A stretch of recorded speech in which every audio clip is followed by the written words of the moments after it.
dive buddies. This is Scuba GOAT Under the sea. the podcast for the inquisitive diver. G'day dive buddies and welcome to the show. My next guest needs very little introduction to those of us working in the industry. He's packed so much into his diving career so far, it is ridiculous. So much so that on a recent webinar, the host introduced his career timeline and it took almost 4 minutes to complete.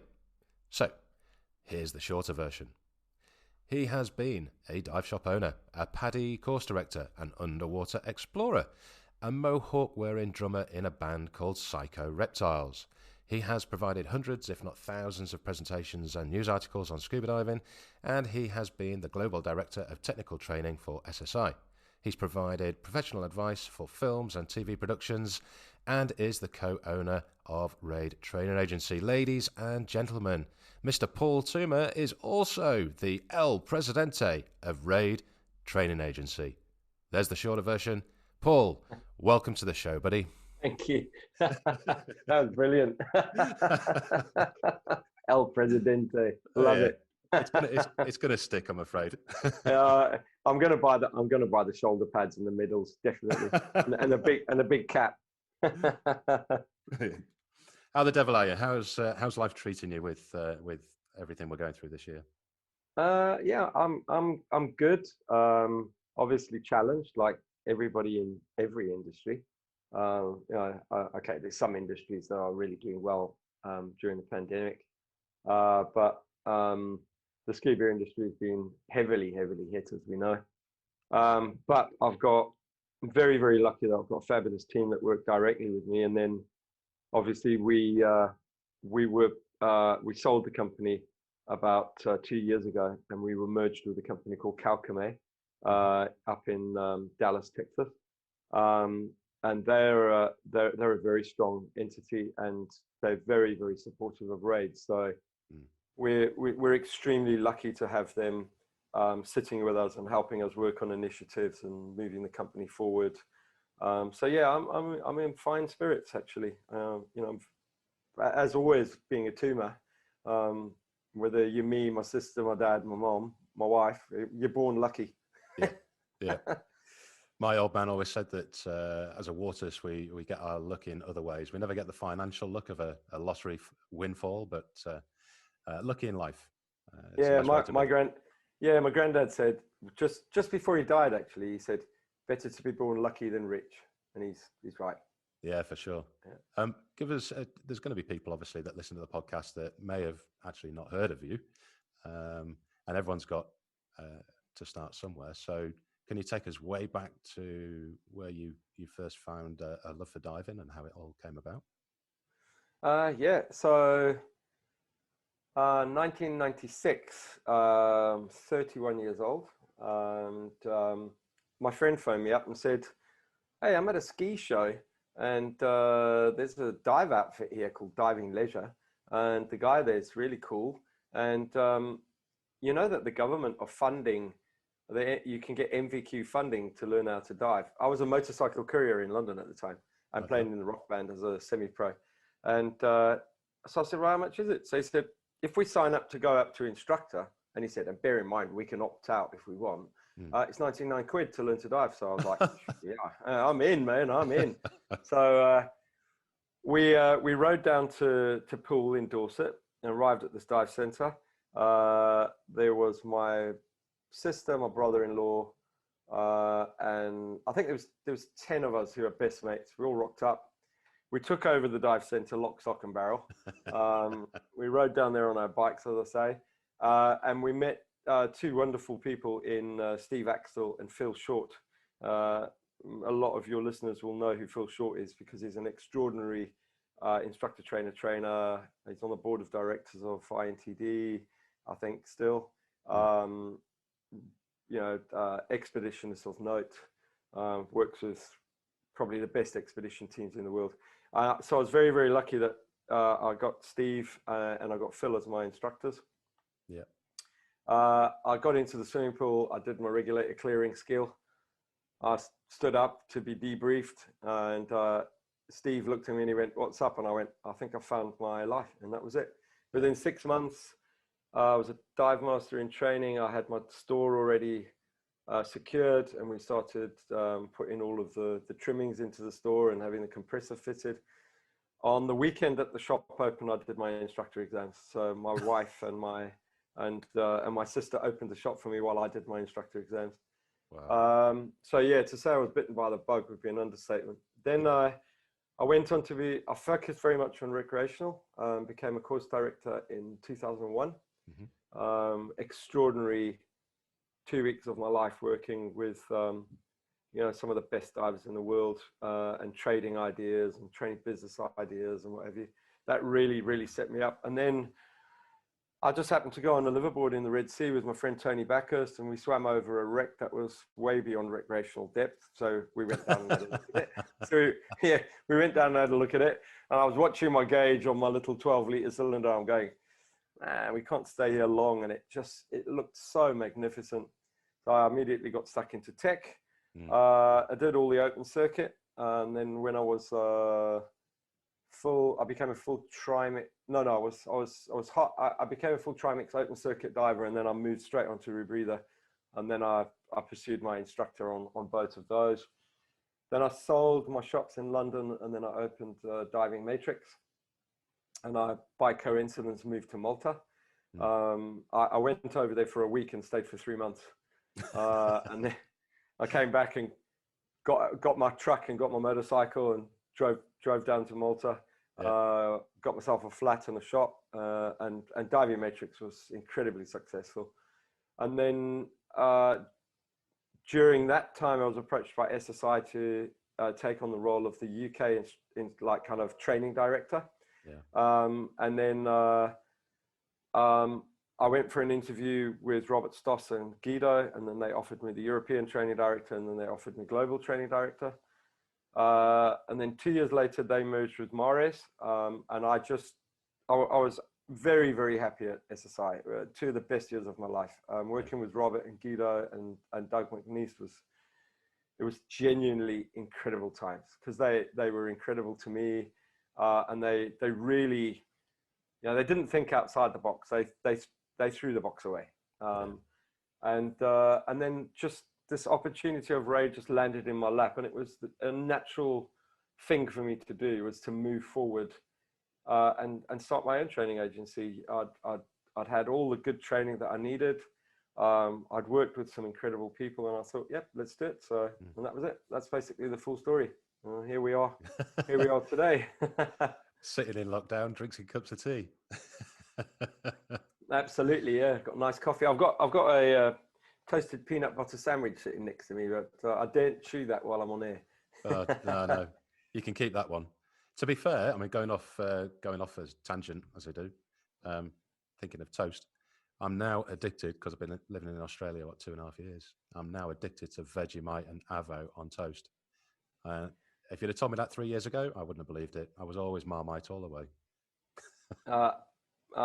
It's a love-hate relationship, man. I can't even say those words. I hate that stuff so much, right?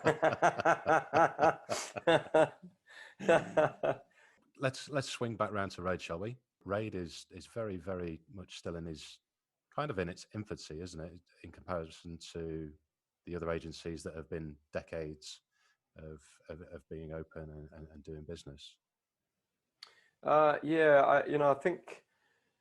I think because we came storming onto the market so heavily, and we did such an incredible job of getting the kind of face of Raid out there, and we've got, we've had some incredible people join us. Steve Lewis, Jill Hyness, Ed Stockdale, very well-known people all around the world, PJ in South Africa, so on and so forth. We've had all of these incredible people join us, so we really came out the starting blocks really, really fast.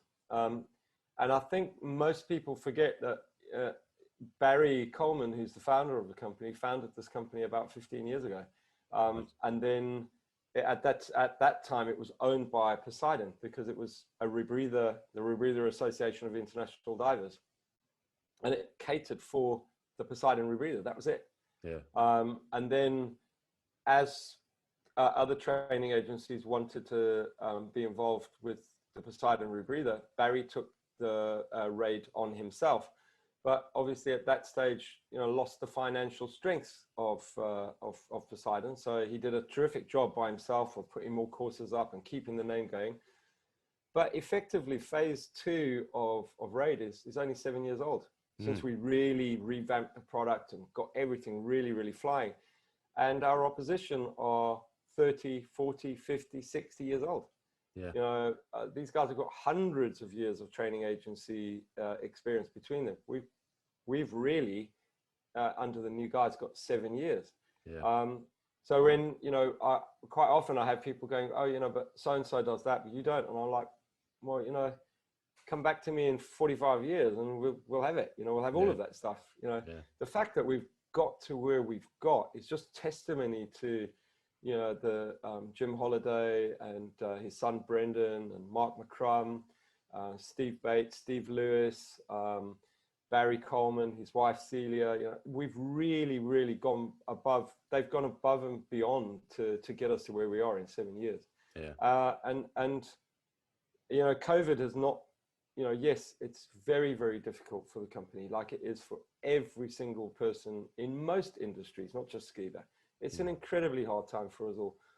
But as always, this team has risen to the occasion. It's a very, very good thing. And we've not furloughed anyone. We've not got rid of anybody. We've not downsized at all. I mean, saying that, we're a very, very slim entity anyway. We're not a top-heavy company.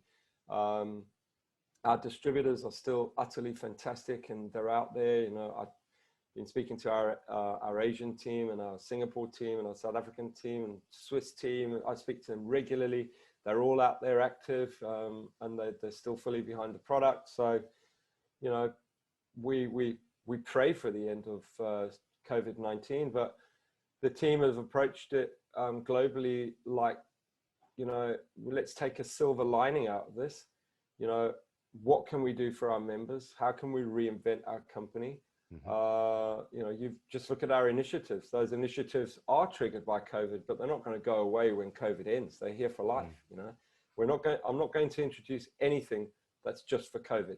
Everything that I do is well thought out by the team, and Raid will bring initiatives in that are going to stay for life. So free learning won't go away. Remote learning won't go away. The Nitrox app won't go away. The magazine won't go away. The newsletter won't go away. We've drawn the silver lining out of this rather than sitting there and going, doom and gloom. Oh, woe is me. Yeah. We have, as a training agency, you have huge responsibility. All the dive centers out there, all the instructors out there, the instructor trainers, the dive masters, the divers, the validity of the certification, the dive centers, the distributors. There's so much responsibility you have as a training agency once you open those doors, because what am I supposed to do? Oh yeah, COVID, it's a bit hard. We're going to downsize. I'm sorry, we won't service you anymore. People have invested their business with Raid. So we will fight. We will continue to fight, and we will fight hard. And in actual fact, in the coming months, we're going to get a bigger punch bag, and we're going to get bigger gloves, and we're going to do bigger initiatives. So I'm quite excited, as you can tell. I'm itching as well. Yeah, it's like getting a little taster. Oh, it would be so great if I could take your listeners inside confidence and just show them actually how our meetings go, because when James Rogers, Steve Lewis, and I get on a call, and we don't have a box. We don't think inside the box. We don't think outside the box. We threw the box away. It's gone. We've kicked it so far down the road, and everything is just kind of, well, could we do that? Wow, that's never been done in this industry. So what does that mean? Does it mean that we can't do it, or should we have a look at it? Let's have a look at it. Oh, actually, yeah, we could do that. All right, so what's the ramifications? All right, let's do it. So bloody exciting. Well, to be fair, I mean, we're only talking 7 years, but in those 7 years that you've hit the market and at full pelt, thinking outside or throwing that box away, like you say, has paid off. I mean, two examples that spring to mind are, training in a neutrally buoyant position. That was never done before. And when it first came in, everyone, I'm sure quite a few people would laugh about it. But a few years down the road, and now the majority of agencies are following suit and doing everything neutrally buoyant. Yeah, I mean, it's honestly, it's incredible when I'm sitting as the ex-training director, and it was really me and Mark McCrum and Barry with Jim, the old CEO for RAID. We were sat together and we said, look, how do we make this a bit different? And obviously with Barry and I on our rebreather and technical training, Jim and Mark had worked with us at SSI, and he'd seen us in the water, and he was like, man, we should bring that to the recreational world, right? I mean, is it hard to teach someone neutrally buoyant? I'm like, no, just as long as you don't lose control. So, you know, we just need to establish some control protocols. If it's all going, you know, out the window, then use uplines or hang bars, or, you know, if worst comes to the worst, then yeah, just put your fin tips on the floor to maintain control of your students. But the skills themselves should try and do them neutrally buoyant. And I suppose the big thing out of it was, I've yet to meet an instructor that's not proud of being an instructor, right? You know, you and I were talking before we started this, and I said, what are you? And you went, I'm an instructor, man. And it's just like, yeah, we're proud of being instructors, right? So what RAID has done is, the desire is to make being an instructor, when someone is sitting watching an instructor work, that instructor has become aspirational. And they don't have to do anything in particular. They just have to demonstrate the skills neutrally buoyant. And the student is just sitting there in utter awe that this person has such control of the aquatic environment. This instructor can move backwards, left, right, up, down, diagonal, you know. And the guy or the girl is just sitting there, and they're just taking their mask off and putting it back on and clearing it, and they're not moving anywhere in the water. What does the student want to do? Student wants to get there as quick as possible. And, you know, I was watching my friend John Kendall, JK. I was watching him teach a fundamentals course, and he taught it so well that at the end of the course you couldn't tell who was the instructor and who was the diver. Really? That's an aspirational instructor for you, right? Yeah. When you look, you're sitting in the water on day one, yes, you can see who the students are. Day two, you can still, but by day 5 or 6 or however many days he ran that course over, it was the GUE fundamentals. We're all sitting in the water, and I'm going, which one's JK? It's the bald one. But, you know, that's kind of where you want to be as an instructor. You know, I always aspire to say, you know, have my students in the water, and they are just as good as me, because then they become the masters of our sport, don't they? You know, the big problem with our sport, and you and I have spoken about this for years, is the industry stakeholders are too old. Yeah. They're not in touch with what's going on the ground. And my dream is, I'm 55 next weekend. I'm nurturing guys to come up, to take over and follow in my footsteps, and, you know, bring the latest technology and advancements to RAID, because that person needs to be relatively young. I don't want to be the president of RAID at 65, 70 years old. I don't mind being the face of RAID, and, you know, going out and doing the dive shows and doing all of that stuff and biting off certain projects. But you know, this position needs to be someone who's fit, strong, diving often, you know, in touch with what the modern diver wants out of a training agency. So, you know, RAID is such a cool thing, really. It is, and, you know, you've only got to look at the examples of the dive professionals out there that do become RAID. They are the cool kids. I'm sorry to say it, you know, I'm multi-agency, but, you know, RAID is kind of, it's almost against the grain, isn't it? You know, oh, you're meant to go to dinner wearing a tie and a shirt. I'm going to rock up in a t-shirt and show me tattoos off, you know. Yeah. Absolutely. I had a brilliant one a few years ago. I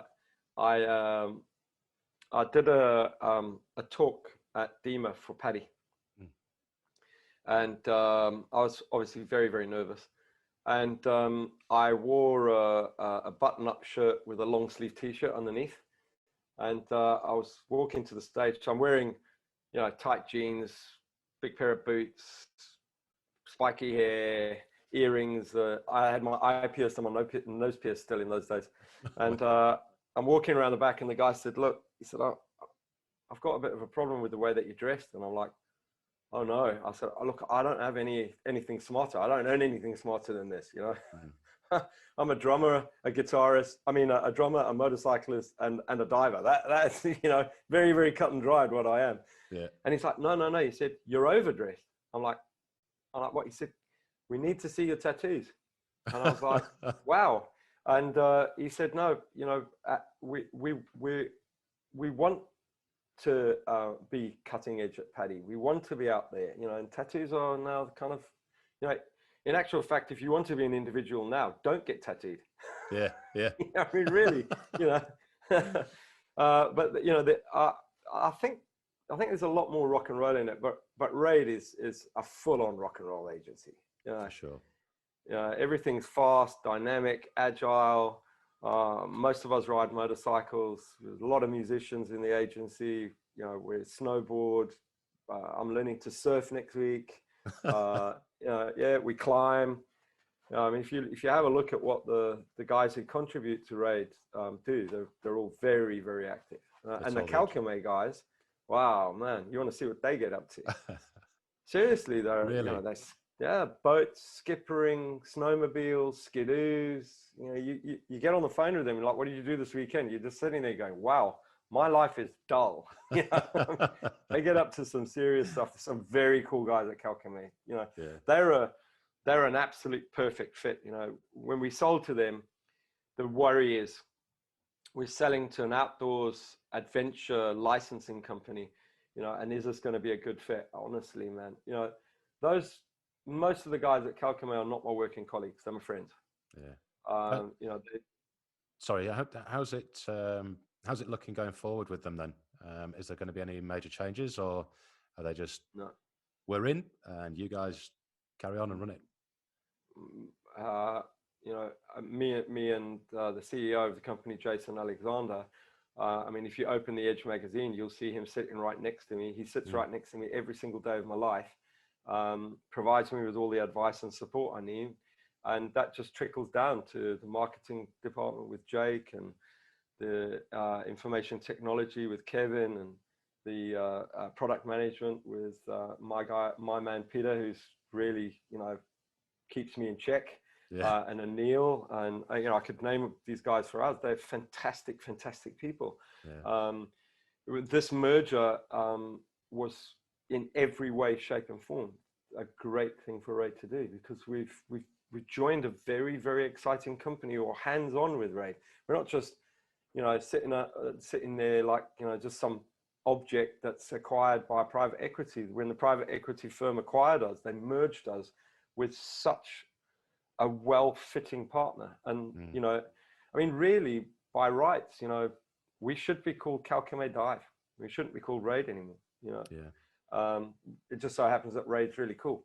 You know, so you know, but we're a well-respected, well-looked after, well-partnered piece of that company. And I personally, since the minute we signed that contract, I just slotted in. You know, and in fact, I slotted in so well, I was due to move to America, but unfortunately, things changed at Raid, and we had a bit of shift in management, and you know, and I ended up becoming the president, and I decided, why don't I just stay solid where I am, so I can concentrate on learning how to be the president and doing my job effectively, and propelling the company forward. The move to America may have taken, you know, some of that time away, and you know, and it just so happens it just played perfectly, because then COVID comes along, and during these times, I can tell you, there's not a CEO at any diving company, right, worth his salt, that is not working 150% of his time. You know, you know, it used to be you know, for most people, it's an 8 to 10 hour day. I can tell you now, I don't think my peers at the other training agencies are working 8 or 10 hours. I reckon they're working 15 hours, like we all are. Yeah. You know, getting up super early to talk to people, going to bed super late to talk to people, doing anything you can to support and maintain your company and make sure it comes out of this in one piece, you know. Because we've already seen a lot of industry get hurt.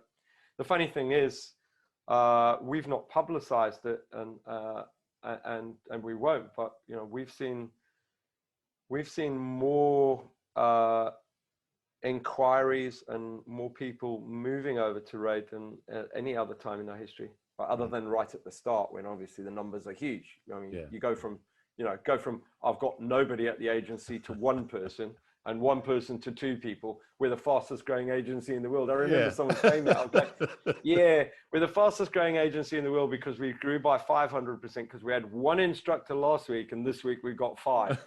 You know, I don't think we can really publicize that. I think Paddy may, you know, just have something to say about that, you know. But it's been incredible, you know. I was talking, I've been in contact with my friend Yalin, who runs our Turkish team. Wow, man, this guy is just kicking it, you know, absolutely kicking it out of the park. Yeah. And, you know, and South Africa is doing so well. Karen in South Africa. And I'm not getting downers from anybody during this. Everybody is kind of, let's silver lining playbook this thing, you know. And let's just maintain and try and retain as much as we can and keep as many of our people safe as possible.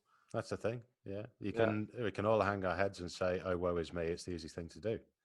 But, you know, find a way through it and crack on with it. Yeah, absolutely. As far as we're concerned, it's like a war of attrition, right? So you just stand there and you unite and you do not falter. And, you know, the second that you're not united, and I do believe that this is the next thing that you're going to start seeing in the industry is you're going to see more unification. Not necessarily mergers, but you're going to see a lot more unification where the message from, you know, quarters of the industry will be this. It'll be a unified message rather than we've done this and you haven't, and they've done this and we haven't. And isn't it great? You know, we're better than you are. You know, in actual fact, we're all in the same boat, you know. Business has not dropped at dive centers because their quality and their service has declined. It's really simple. It's a pandemic.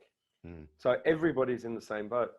And so if everyone's in the same boat and you can find a way to unify, you can make the boat bigger and stronger for when we do come out of this.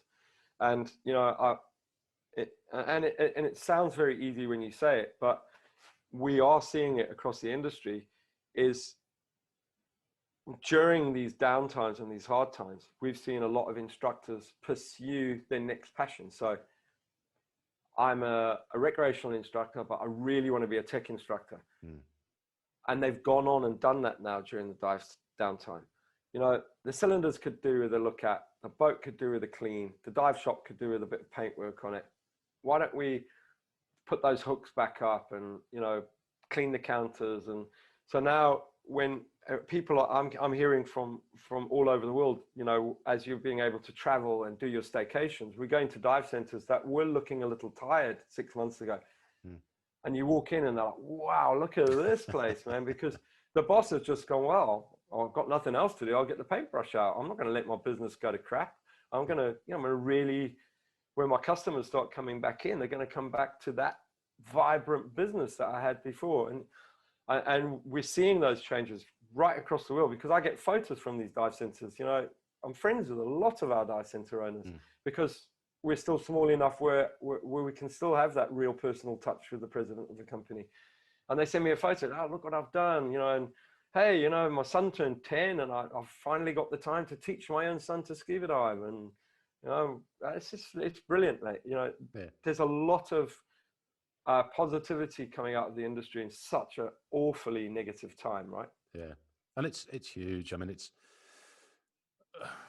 I think right at the start, everyone was much the same and, you know, you do get downhearted, but then boredom takes over and you start drumming the thumbs and tapping the toes and wondering what you're going to do and end up, like you say, just revamping everything and making everything fresh and ready and prepared, because I do believe once we've got this COVID-19 under control and out of the way, that we're going to have a travel boom.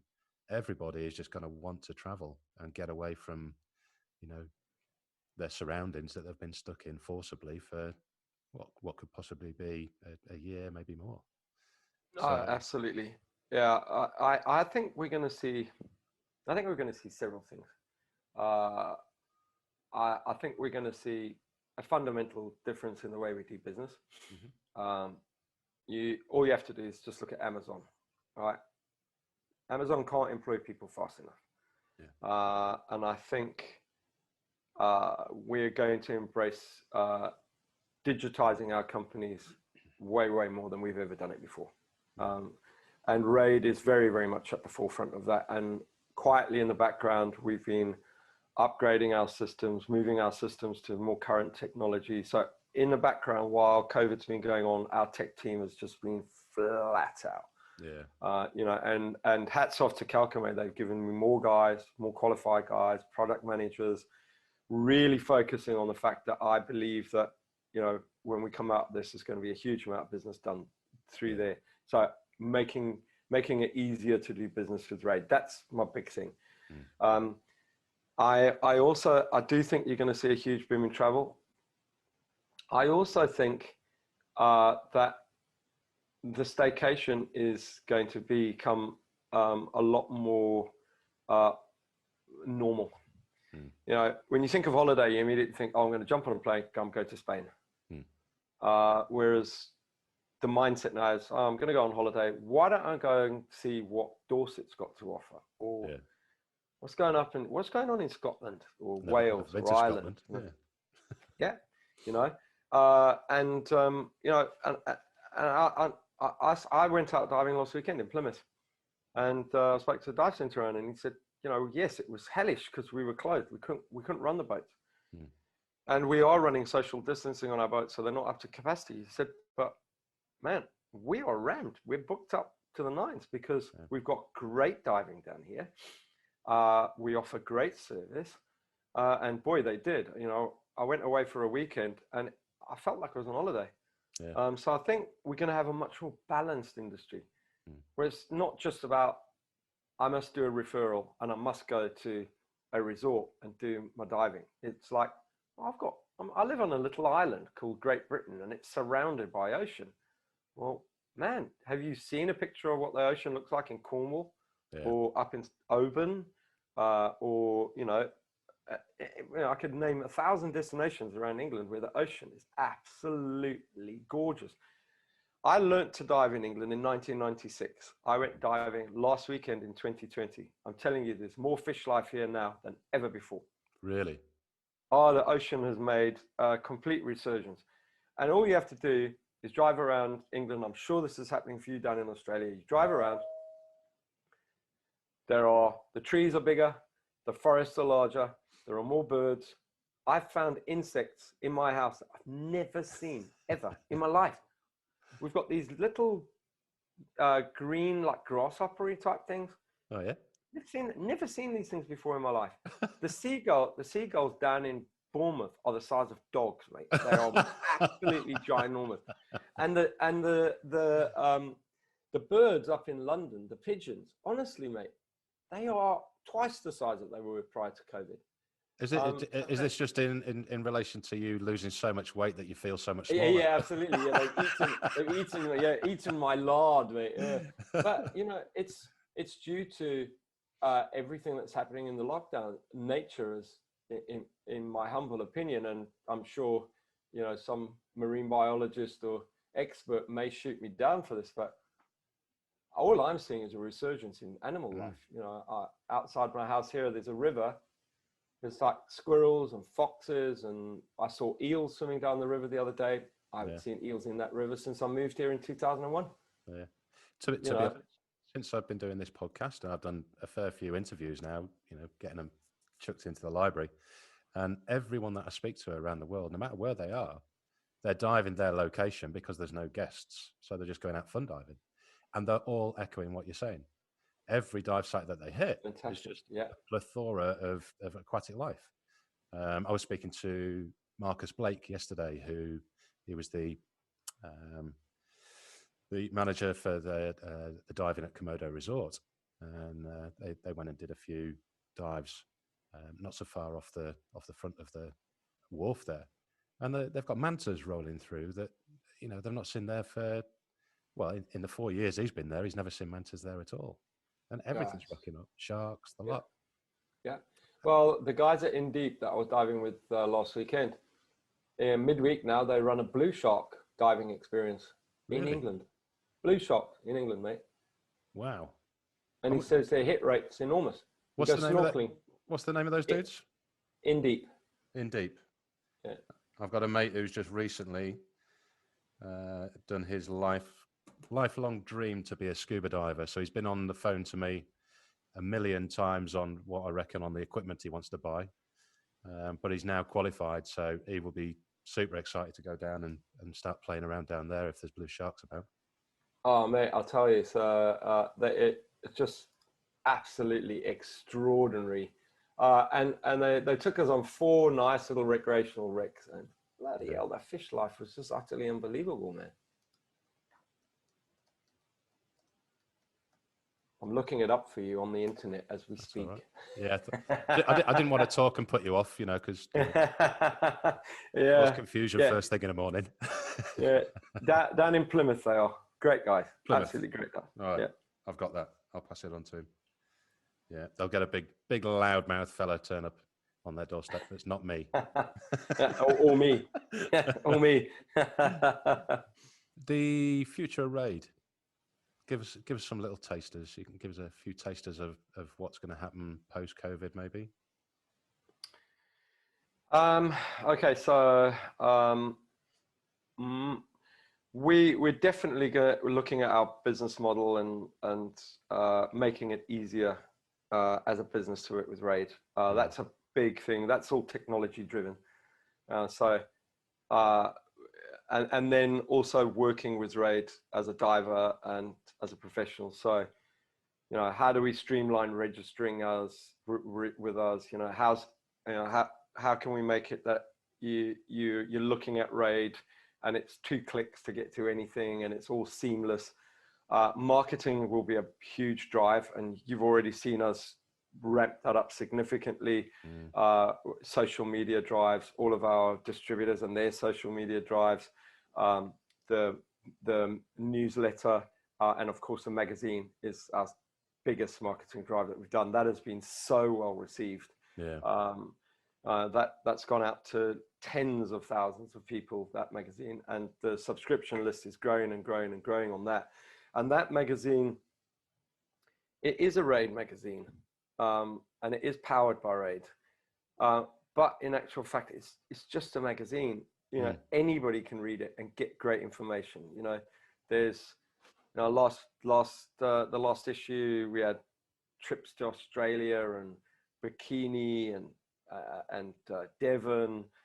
We had interviews with our dive centers. You got to meet me, you got to meet Jill, and you know, it's not, that magazine is not designed as a bespoke Raid magazine. There's only, you know, half a dozen pages at the end of it that talk about updates to Raid training. You know, it's not full of, you know, tons of adverts on, you know, trying to get you to be a Raid. There is, you know, crossover to Raid and do your Raid dry suit, and, you know, we've released the Sancti dry suit course and da-di-da. There is that stuff in there, but it's not in your face. It's a very, very, you know, I've had a lot of my friends who are not with Raid phone me up and just go, wow, it was just such a nice read, because I was expecting it to be this Raid everywhere. Well, it's not actually. It's just a diving magazine. It just happens to be that Raid and Kalkamai had the foresight to get this thing together with the Scuba Diver boys and release something. And that was significant, releasing a magazine during COVID. Yeah. You know, when Jason Alexander gave me the nod on that, you know, that just shows you how well Raid has partnered with the Kalkamai guys, when during COVID they give you the nod to release a magazine. Yeah. So the other things, I'm a big fan of Steve Jobs's kind of philosophy on, you know, keeping it simple. The big thing about making something simple is that behind simplicity is a huge amount of complexity. Whereas if you just want to release something really quick, it'll be complex to use, generally speaking. Yeah. So what we're doing is we're looking at, how do we make everything as simple as possible? And that's been a huge challenge to our tech team, and they really are winning on it. So that's going to be big things. We've got the new instructor development program is pretty much ready for release now. A lot of people are translating that already, so we're trying to dovetail a big release on that. Mm-hmm. The significant changer in that is the way that you teach academically. We've changed away from the traditional model where you're standing in a classroom and you have to sell continuing education, you have to sell travel, and you have to sell equipment. We've turned those segments into mandatory workshops. So one mandatory workshop that will occur on every course, so that it's a lot more natural for the instructor, because it feels it's very stoic and it's very stunted. And most instructors don't like forcing continuing education and travel and stuff into a presentation. I mean, how am I supposed to talk about continuing education when I'm talking about an arterial gas embolism? Yeah. How am I supposed to sell Con Ed and equipment and travel when I'm talking about physiology and physics? It's not easy to put those things in. So we've just taken them out. So the beta tests, we beta tested on instructors around the world, and they were just like in their element. And it really does, bind the instructor development course very well. So we've really moved away from the tradition, because most training agencies still have those modules in their academic evaluations and preparations and presentations. We're not having that anymore. I'm not just going to follow the industry norm because the industry says so. I'm bored of it. Frankly, I'm bored of it. I don't think that everything that everybody says is right, and for sure not everything that RAID does is right. Yeah. But we're going to continue to explore and push the boundaries, and when we find that something doesn't work, we'll learn from it, and we will change it and make it work. But just why do we all have to do the same thing? Is there no difference between one training agency and another? Frankly, I don't sit at my desk all day long and look at what my friends at the opposition agencies are doing every day, because all that does is, it's like, oh, well, we need to do that because XYZ did it. No, we don't. Yeah. Don't need to do that at all. I know this guy called Jared Jablonski, right? Very, very cool man, right? Yeah. And what I love about him is he doesn't appear to sit at his desk and look at what anybody else is doing. And he's written some phenomenal stuff. He's got a firm direction of where he wants the GUE to go. And I find people like that much more inspirational than just going along with the norm, and there are many, many people like that in the market, in the diving industry. You just have to look for them. And that's where RAID wants to go. We want to forge our own pathway forward, not just watch what everybody else is doing. So we've got a playbook coming out as well, rather than just an instructor guide. We've got much more of a playbook style thing where it advises the instructor on what to look for and how to behave when working. Got a new instructor trainer program obviously coming out with it. We've revamped our standards from front to back because a standards document can be, it's the foundations on which an agency stands, right? Yeah, for sure. If the standard is ambiguous or can be read several different ways, you've ultimately got to be able to defend it. So what we've done is we've made it a lot more obvious as to what we're saying. And rather than have a section that's dedicated to ratios and a section that's dedicated to ages, why don't we just write 4 extra lines into each one of the training standards and tell them directly, for this course, if you've got 10-year-olds, you're only allowed 2 10-year-olds in the water, and you're allowed a maximum of 2 15-year-olds with them. And if you've got this, you're allowed that. If you're teaching a 10-year-old, you can only take them to X meters. If you're doing this course, you must do this. So effectively, and it's primarily focused on a new instructor to RAID. So when a new instructor reads the standards for the first time, it's daunting. Yeah. And what we want to do is we want to take that away.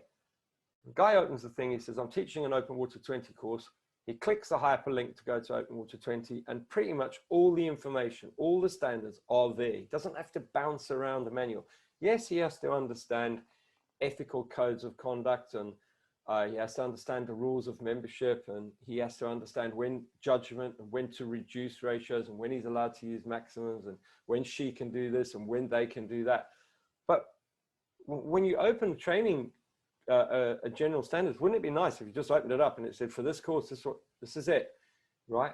Yeah. And we've also started to not put the training standards into the instructor guides anymore. In the instructor guides are what you need to do on the course, not the standards pertaining to the course.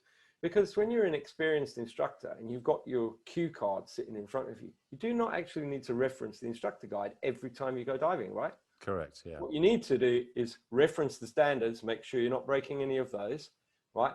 Do all your paperwork requirements and all your liability stuff and your government regulations, get your wet notes out and teach to the best of your ability. So we've really want to simplify being an instructor with RAID as well and making it a lot more pleasant experience interacting with the product.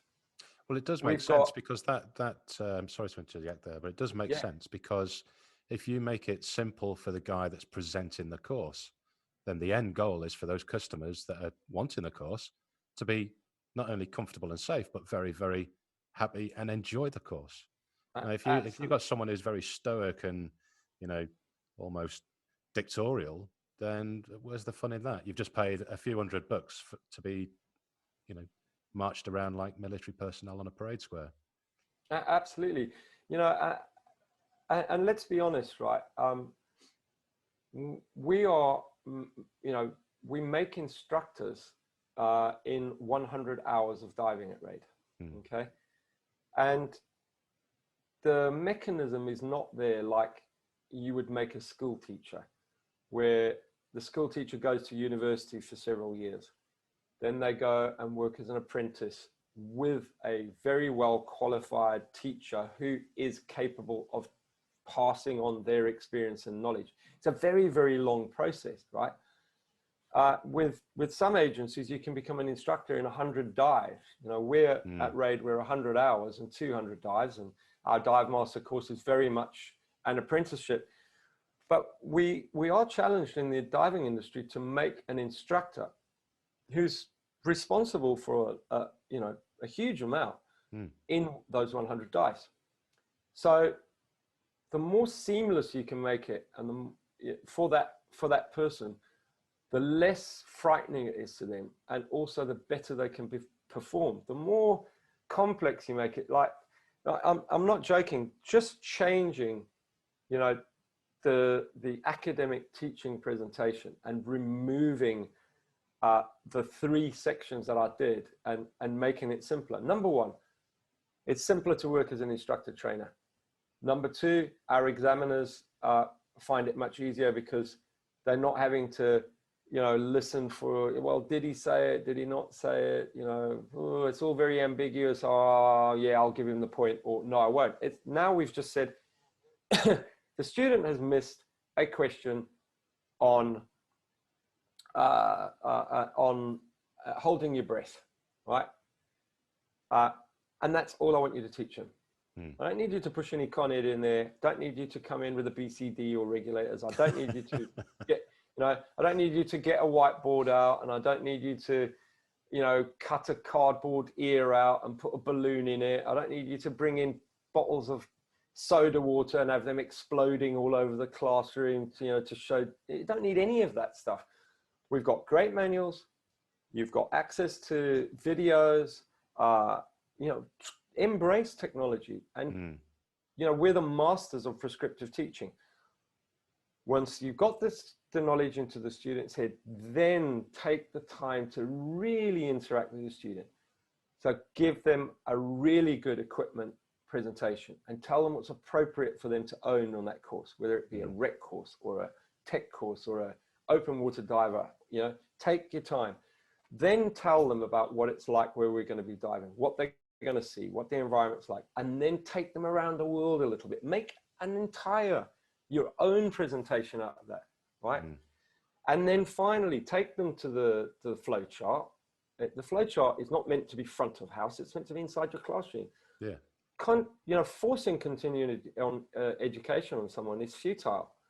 I did all of my continuing education out of a desire. I dive a rebreather because I wanted to dive longer. I dive tech because I wanted to dive deeper. I did my advanced rec and my technical recs because I wanted to go inside the rec.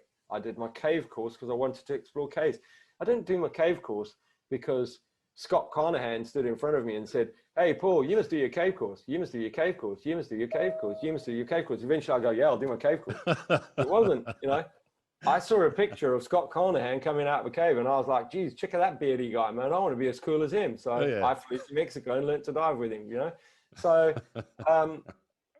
and then what you do is you take them to the flow chart and you say, these are your options as you go through your diving career, and we provide all of these services for you. However, we just go diving. And that's the big thing that's coming. So I go on a weekly call with quite a few industry stakeholders. And one of them is a gentleman called James Standing, who is one of the owners of Fourth Element. And he's a very good friend of mine. And he threw me a challenge and he said, we want you to try as an agency and through your kind of, in inverted commas, continuing education, encourage people to go to the ocean and go diving. Because a lot of dive centers a lot of dive centers that you go to only offer training now. They've forgotten that actually you can go and get on a boat and you can go to the ocean, right? So how do we encourage people to go out and dive, And I'm rising to that challenge. So that's one thing to keep your eyes on, that in the next few months, I've risen to James Standing's query and challenge, and we will do something. And if I get this, and my team who are, on this one, I'm relying on a hell of a lot, because this is something that really has never been done before. I would, if it goes well, I'm super happy for all the rest of the training agencies to take it on, this kind of challenge on as well. Yeah. Because unfortunately, I can't go to every dive center and stand front of house and say, hey, let's just go diving, and everybody has their own kind of business model, but we do have very dedicated people out there in the world behind the training agencies. Training agencies rely on the dive centers. So if we can get this whole thing more dovetailed together, so education is not just education. Why don't we try and help them get on dive boats and encourage them to go out diving and buy equipment and go traveling? I think it would make RAID a lot more well-rounded in that respect. For sure. And then of course there's a ton of new courses coming, and then we're again back to doing business with RAID easier. That's going to be the big one. Well, I'll set a challenge for you. Yeah. If you want to get more people in the water, do something. There's something that I've recognised here. It's only happened in the last 8-9 months or so, but in Sydney, just using the usual social forums like Facebook, but a couple of chaps put together a group called Viz, or Visas, or Visibility, something like that. And people, it asks people that are going out, whether they're free diving or diving, what the Viz was like at a particular place. Oh. So the local community will go and dive, let's say Shelley Beach at Manly, or at Coffs Harbour, whatever, but they will jump online and give a visibility report for that location, and usually it's with a little footnote of photos coming later. And that group is now over 3,000 people just in one city. Wow. Have a go at that in the UK and see what happens. I'll go and have a look at that. And if they are reporting on Manly Bay, of course, David Strike will be giving his reports. Well, David, that's Strikey's local beach. He keeps encouraging me to come down and dive with him. And I tell you, the next time I go to Australia, I'm diving Shelley Beach with David Strike. That's for sure. Well, I'll jump in with you, mate. It's one of my locals. It's literally 15 minutes from here. Fantastic. Well, how are we getting on for time there, young man? You all good? 20 past. 20 past. Okay. Let's start bringing the show to a close. All right. Now it is called Scuba Goat, and it's called Scuba Goat for a reason, because I like scuba and I like goats, but also greatest of all time. So, quick question: what is or what was your greatest of all time dive? Oh,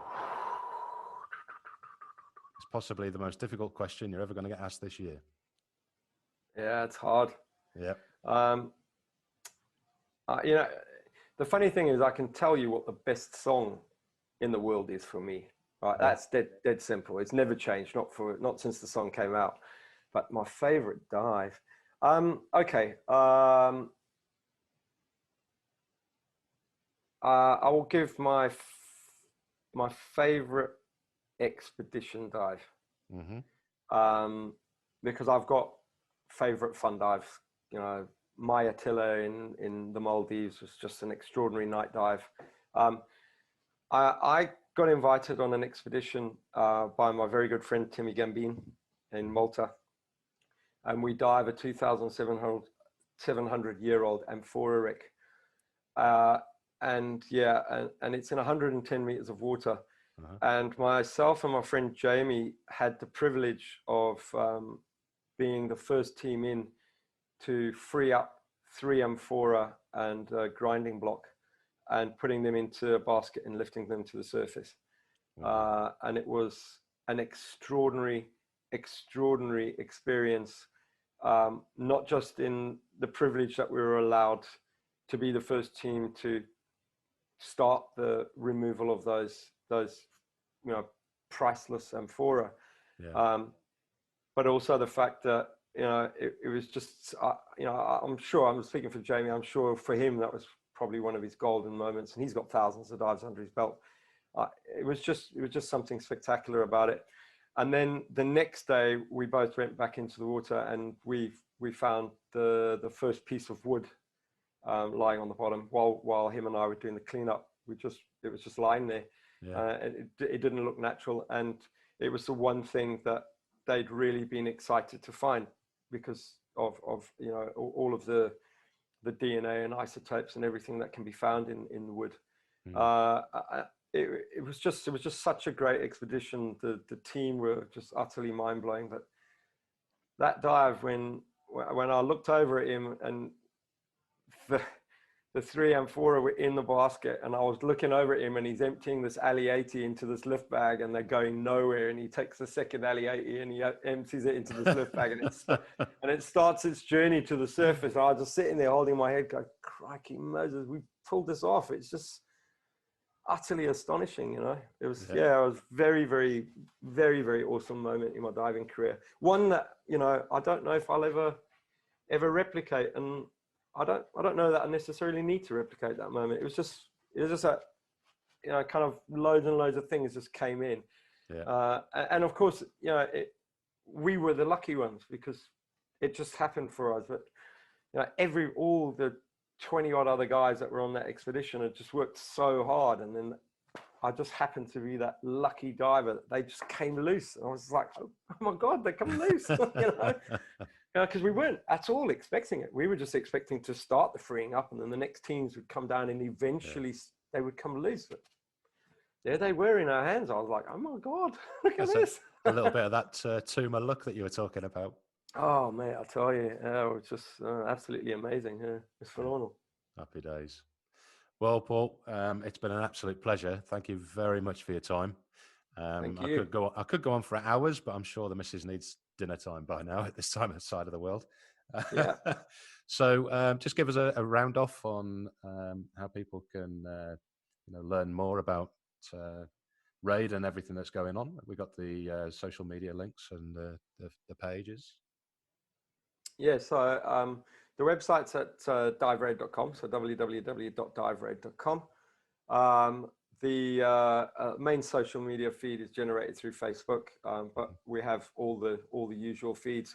if you go to Dive Raid International, that's where the main pages, and then the satellite pages can be found from there. So if you want local information on like Raid Italia or Raid Southern Africa, Raid Switzerland, Raid Asia, Singapore, Malaysia, all of our different territories, you can go and find much more localized information by going through the main Raid page.